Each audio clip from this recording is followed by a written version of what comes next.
Galileo had a serious tussle with the Catholic Church, but he also provided decisive evidence in favor of the Copernican model. So by the end of Galileo's life, it was widely accepted that the Earth was not the center of the universe. This was a seismic shift, which was the reason for the pushback from the Catholic Church. Tussles between science and religion have continued through the centuries, with some even in our present day. To put an exclamation point on this little saga of conflict between science and the Church, let me talk about the story of Giordano Bruno. Bruno was a mystic. It's probably inappropriate to think of him as a martyr to science, or as a scientist in general. His ideas were not coherent the way Galileo's were. But he did indeed hold modern ideas of an infinite universe, of many worlds, of life on those worlds that could include intelligent life like humans. So strikingly modern in his ideas. He was prosecuted by the Inquisition for heresy. In fact, the charge sheet against him declares him an impenitent and pertinacious heretic. He was convicted, and in 1600 he was executed in the Campo de Fiore, and a statue there commemorates him. We can visualize the unfortunate and graphic scene. He would be paraded around the Campo de Fiore in the back of an ox cart, covered in dung and straw to humiliate him, naked, with children laughing and singing and playing. These were festival days in Italy or any place public executions took place. He would have been strapped to this stake on top of a pyre, and we know from records of the time that a soldier leaned in and to stop him spouting heresy as he died, drove a spike through his tongue into his jaw. Another soldier, however, as a penitence, leaned in and hung a bag of gunpowder around his head to speed his demise. That was the death of Bruno 30 years before Galileo was brought in front of the Inquisition. And not to end on a sour note relative to the Catholic Church, I will mention that I have, for 30 years myself, collaborated and been friends with the Vatican Observatory astronomers who work at Stewart Observatory and in Rome, and they've hosted me. And so it is not simply true that the Catholic Church is against astronomy. We have cosmologists and astronomers working on astrobiology, my friends and colleagues. And so I don't personally think that the science-religion debate has to involve conflict. From Galileo, from Brahe, from Bruno, and from Kepler, and from Copernicus before them, we have the basis of modern astronomy. We have the idea of the Earth as just one of many worlds in space. In fact, Kepler took this and ran with it, writing a book called Somnium, which is probably, 400 years ago, the world's first science fiction book about life on the moon. Somewhat fanciful and not really realistic, but science fiction nonetheless. And, of course, eventually in the hands of Newton, with the idea of space travel and the means to get to these other worlds.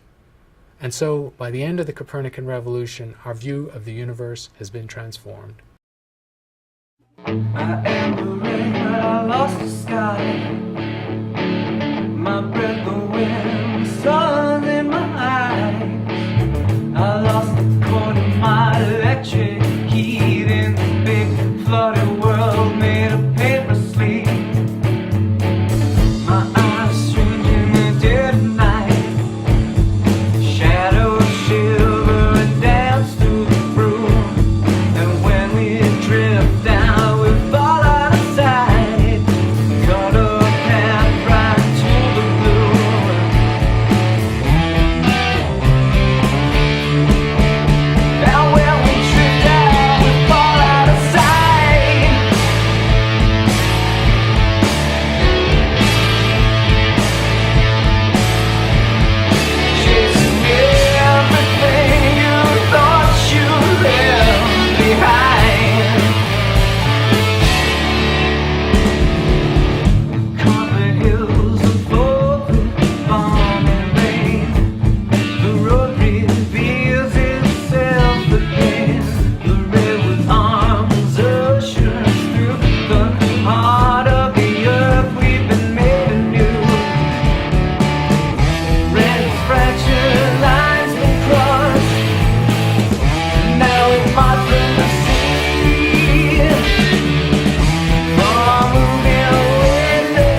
We've now seen what I'll call the first step in a continuing Copernican revolution. Conceptually, the history of astronomy to the present day is a displacement of humans and the Earth in importance in the universe. It starts dramatically with the Copernican revolution, which causes cultural and social upheaval as well, but continues in material we'll talk about later, where we discover the location of the Earth in a vast system of stars called the Milky Way, and then, within the last century, the location of that Milky Way within a vast universe of galaxies in the observable universe. The Copernican revolution potentially has two further steps to play out. One would be the demonstration that life on Earth is not unique, that we live in a biological universe, and the other, from a frontier idea in cosmology, is the idea that the entirety of space and time, visible to the limits of our telescopes, is not the totality of space and time, that there are other universes out there.